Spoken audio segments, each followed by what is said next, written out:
never want to smoke because I want to be a good mum to my bubba. I've never smoked because I want to keep up with these guys.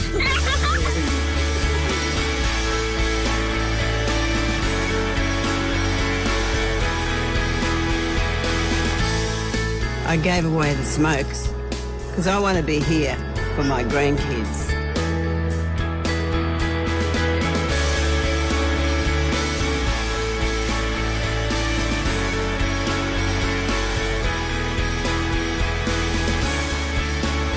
I don't want to smoke because I want to be like him one day.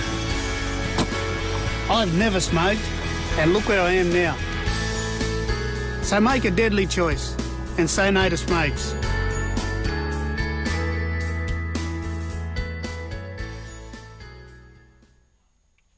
Welcome back to Brisbane Health. Keiron Lander's community program, Deadly Choices, is all about preventative health. One of the major initiatives is an anti-tobacco campaign. So Keiron, tell me a little bit about Deadly Choices backing the anti-tobacco campaign. It's a massive thing around health, lung cancer, emphysema, and we look at tobacco in such a, I suppose, a scary thing, but we don't talk about it enough and we don't understand tobacco.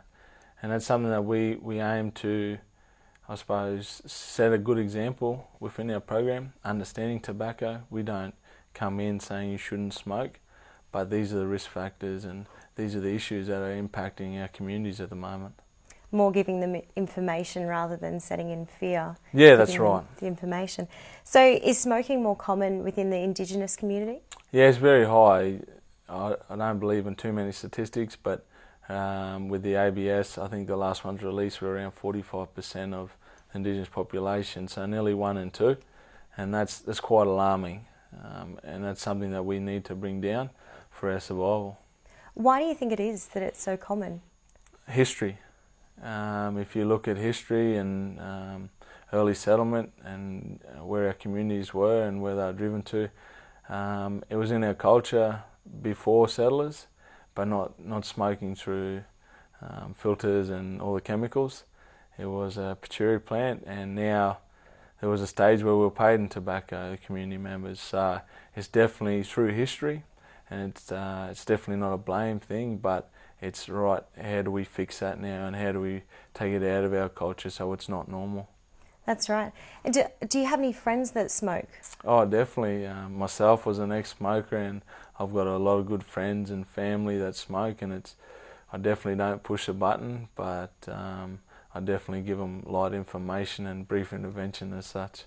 And what was it that helped you to stop smoking? Was it learning more information about it, or your part in sports? Yeah, definitely. I think knowing the risk factors and the chemicals and why we smoke, why we don't smoke, and it was a choice, and it's something that I had to make, not just for me but for my family, and live that positive lifestyle and encourage others to do it. And with the children that you're helping in the program, are you seeing a lot of them coming through smoking? Well, probably not as much. In some settings there would be that 45%. In some there would be one or none. So I think slowly our younger generation are seeing our sporting identities and our community members that saying no to cigarettes. Like I said, it was instilled in our culture, now it's trying to drag it out. And I think hopefully with that generational change, it won't happen in 10 years, it'll happen in 30 or 40 years when our young people are at that age of 40 and 50, that they are living longer and having better lifestyle. It's so good that you can do that and try and reverse what's the bad that's happened. Yeah, it's a thing that we have to grasp, and it's always like, well, if it's not me, then who? So if we have more people like that, I think it'll become a lot easier for everyone to, I suppose, and whether you're Aboriginal or not, smoking is a bad thing, and especially in Australia, we still have a lot of deaths around lung cancer and emphysema before old age. Yeah, so you mentioned lung cancer and emphysema. What are some other long-term risks for people who well, blindness, coronary heart disease is another another disease that is affect from smoking, diabetes. You know, they all link, and tobacco is a big influence on why our community in Australia wide is suffering, and our hospitals are overcrowded, and our ambulance lines because of these risk factors that are preventable and such. Yeah, and then there's even the short-term risks, you know, things like that they're expensive, things like that. I think people don't understand, you don't save money, but you've got more money to spend in, I suppose, more appropriate places, whether it be education, food, clothes, holiday. And I think that's an aspect that we need to grasp a lot better, that you won't actually save money to put in your pocket, because we love spending it anyways. But it is one of those things that money is a big thing, $25 a packet these days, and going up with GST and taxes. So. And is that something that you have in your program as well, that you're teaching you know, younger generations that money could go to something, you know, more important, something that's not detrimental to their health? Yeah, it is. We look at, on average, someone would spend $13 on a cigarette packet, but if you had a person who smoked 20 or 25 cigarettes, you'd save, you know, close to $7,000 a year. And if you have two smokers, there's $14,000.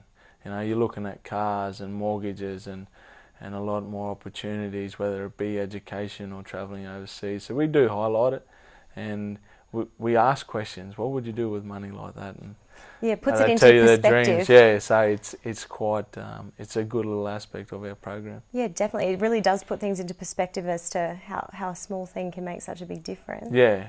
And what about fitness for sport? You know, some of those younger boys who would look up to you as a role model, if they're smoking, and maybe they can see the difference when they stop smoking or cut down, or...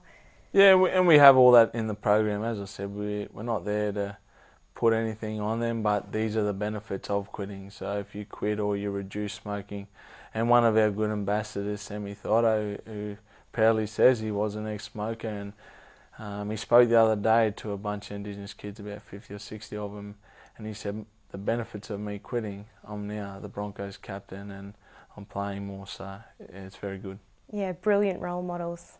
If you'd like more advice on quitting smoking, you can access the quitting tips from the facts section of the Deadly Choices website at www.deadlychoices.com.au.